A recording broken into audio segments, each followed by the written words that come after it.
আজকে হলো 30th April আর আজকে আমার জন্মদিন। আর আজকে আমি সারাদিনে কী খাবো চলো তোমাদের সাথে শেয়ার করি। সকালবেলা উঠেই দুধ চা করেছিলাম, আমি আর মা খাচ্ছিলাম। আর তারপর ব্রেকফাস্টে আমি বানিয়েছিলাম ব্রেড পোলাও, যেটা আমি আর মাই খাচ্ছিলাম, তার কারণ দিদি এখনও ঘুমাচ্ছিল, ও অনেকটা বেলা করেই উঠেছিল সেদিন। লাঞ্চে আজকে অনেক কিছু করেছিল, দই মাছ, ভাত, ডাল, তারপরে চিংড়ি মাছ, 5 রকমের ভাজা, মিষ্টি, 5 রকমের আলাদা করে মিষ্টি, পায়েস, অনেক কিছু আনা হয়েছিল। এত কিছু আমি খেতে পারিনি, যদিও এখানে খেতে খেতেই দেখতে পাবে। আর প্রথমে ভাবছিলাম যে কীটা দিয়ে খাবো, স্টার্ট করব।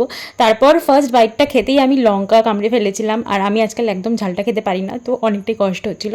যেমন তেমন করে খেলাম। তারপর সন্ধ্যের দিকে একটু চা করেছিলাম, 4টে কাপ দেখতে পাচ্ছ, আমার মায়ের, দিদির আর দিদার জন্য। বিকেলের দিকে আমার কাজিনরা এসেছিলো, কেক কাটা হয়েছিল, বাট ওই ক্লিপটা কোনো কারণে ডিলিট হয়ে গেছে।